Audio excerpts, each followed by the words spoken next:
Should the Tampa Bay Buccaneers bring back Jon Gruden? I will let you know at the end of the video. Hey guys, what's going on? James here, and today we are talking about the potential possibility of Jon Gruden returning to the Tampa Bay Buccaneers. Will it happen?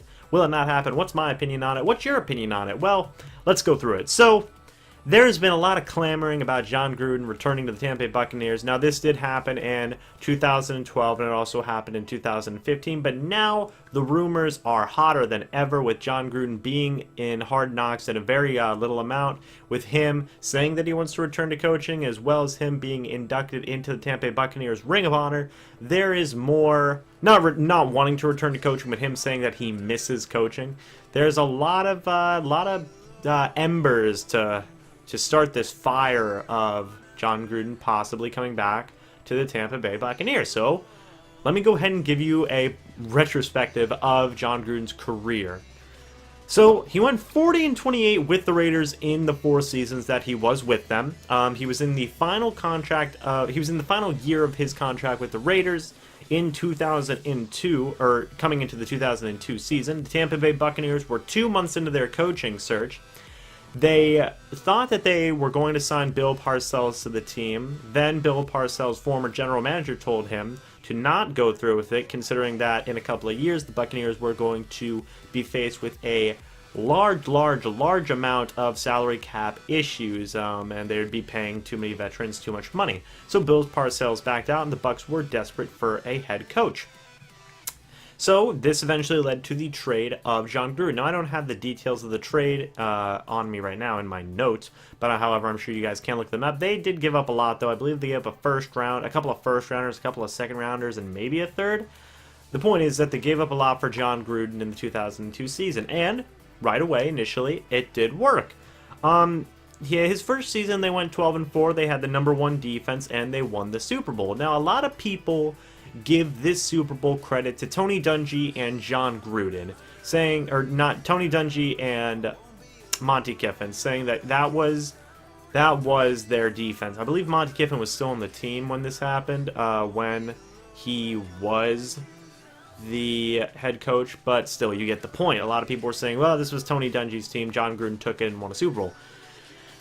And to Jon Gruden's credit, he did give Tony Dungy a lot of credit when he did win the Super Bowl. However, that's not exactly the whole story. Jon Gruden was left with a very inept offense that very maligned? I don't know. It was a very inept offense that Tony Dungy had left. Jon Gruden, used as much salary cap as he could, signed a ton of offensive weapons, and got the offense to a point where it could at least be bearable for a Super Bowl run. And it was, obviously. They won the Super Bowl with Brad Johnson at quarterback, Joe Jaravicius, Keyshawn Johnson, among others on that offense, The defense does get a lot of credit, but you need to at least have a somewhat competent offense, and Jon was able to sign a competent offense in the offseason, so give Jon credit for that. After that Super Bowl win, his theme was developed as his coach, which was Pound the Rock, otherwise known as Never Give Up. I believe this is being used now for the Carolina Panthers, so whatever, and they won a Super Bowl with that.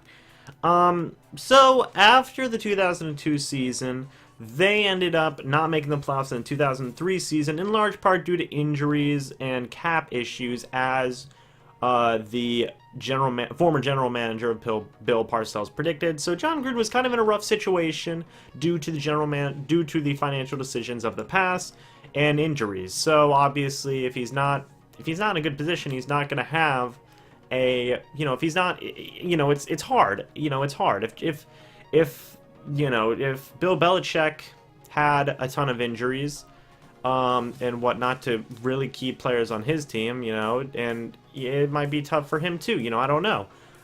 However, he did not make the playoffs in 2003, and in 2004 he did not make the playoffs as well. But he did get his former general manager, Bruce Allen, the man he wanted on his team ever since he came to the Buccaneers in 2002. So they returned to the playoffs in 2005, but were taken out of the first round. In 2006, the team went 4-12, and in 2007, the team went 9-7 and made the playoffs. Now, in 2008, the team posted another 9-7 record again, but Jon Gruden was fired at the end of the season, citing that he was not able to finish the season strong. So, in the end, he lasted 7 seasons with the Tampa Bay Buccaneers, 3 losing seasons, 4 winning, 3 playoff appearances, 1 Super Bowl, and a final record of 57-55 with the Tampa Bay Buccaneers. Now, is that good? I would say so. He has the most wins ever by a Tampa Bay Buccaneers head coach, beating out Tony Dungy by 3.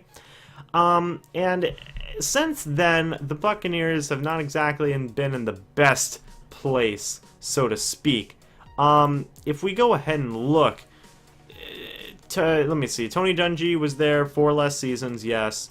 He did have a better win record, so to speak, but still, Jon Gruden does have the most wins. But after this, it's been really rough for the Tampa Bay Buccaneers. Raheem Morris was there from the 2009 season to the 2011 season, went 17-31.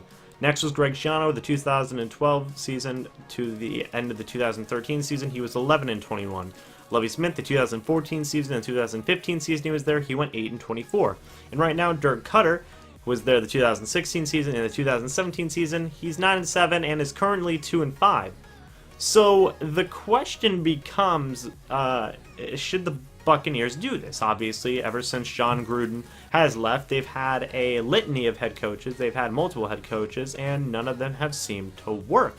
They haven't even made the playoffs since Jon Gruden left. So that could tell you to a certain degree that the leadership there has been poor since Jon Gruden left. He won a Super Bowl, and he took him to the playoffs 3 more times in his time. It was proven that he was a valuable head coach. And it could be in part to the financial moves that Tony Dungy and others had made before him. But regardless, he was still able to coach this team. The coaches after Jon Gruden have had talent, very good talent in the past, and they were able to do nothing with it, and they've all had very bad losing seasons, as well as bad financial moves that were made, among other things. So, does Jon Gruden deserve a chance to come back? I don't know. Personally. I know that might be a cop-out answer. Do I want him to come back? Yeah, kinda. I kinda do. Just because I kinda do want him to come back. But should he? Well, here's the thing. As I just stated, since Jon Gruden's left, you had Raheem Morris for 3 years, Greg Schiano for 2, Lovie Smith for 2, and now maybe Dirk for 2. So that's 4 head coaches in 3, 5, 7, and 9 years. That's 4 head coaches in 9 years. I guess it's not terrible, but it becomes a certain point where you have to sit there and you have to assess the situation of, if we keep on firing and rehiring head coaches, it's going to get to a point where we turn into the Cleveland Browns, and nobody wants to turn into the Cleveland Browns. Now, Dirk Cutter and Mike Smith have not had the best season in terms of play calling and scheming. Dirk has been messing up on offense, and Mike Smith has been messing up on defense, and the talent's there, and a lot of Bucs fans are saying that it's being wasted. I want to say that I kind of agreed with that to a certain degree, but the season's not over, and we don't know what's going to happen yet. I would like to think that they can turn this around, as well as, who knows, they could turn it around. I like to think that they have a very decent chance of at least getting to 500, but right now it's not good. They're 2-5, and it looks like they might have a losing season again. I could see the Glazers saying, well, geez, this was supposed to be a big step forward for us, and it was a big step back, and we have the talent to be good, and yet we still weren't good enough. Our players are good. Why? It must be the coaches, I know we just signed Mike Smith to an extension. I know this is Jason Light's last year of his contract, and I know a lot of people aren't liking Dirk doing the play calling. However, I don't know if the Glazers are going to get rid of Dirk Cutter and Mike Smith and Jason Light. I don't know if they're going to clean house. Yes, they're impatient, but they should realize that there's a financial burden as well as a morale burden to the players and to the fans that would come with a decision of consistently firing head coaches. I think that I don't know if that'd be the best move to make. the players get so upset every year because they say, you know, every couple of years, especially the veterans who've been there a while, like Gerald McCoy and Levante David, among maybe a couple others, they all, you know, they're always saying that, oh, here we go, another head coach, you know. Here we go again, you know.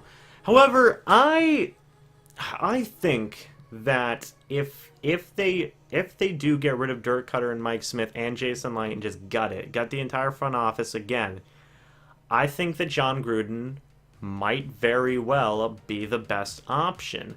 Because you don't want to bring in a brand new head coach. You want to bring in somebody who's very likable, who can get the players on his side very quickly. And I think that Jon Gruden would be that guy. I think he would. He's a very personable guy. He's a very likable guy, and he breeds hard work. A lot of people have been complaining that the culture of the team has been so soiled due to these past head coaches not wanting it enough. You know, Lovie Smith, Greg Schiano, Raheem Morris, even Dirk Cutter. They didn't want it enough, and the culture of this team is very poor. Guys don't look like they want to play their hardest, and they aren't playing their hardest. Guys don't even look like they want to be there, maybe. And it's been a problem for a while. And I feel like Jon Gruden would be the guy to change that. I think he is a very good head coach. And I think that he, with, you know, if you give him enough salary cap and you just let him go, I think that he could be the answer to this team. Granted, I also think that Dirk Cutter and Mike Smith and Jason Light can run the ship maybe just as well. It depends on how they finish out the year and what my opinions of that will be.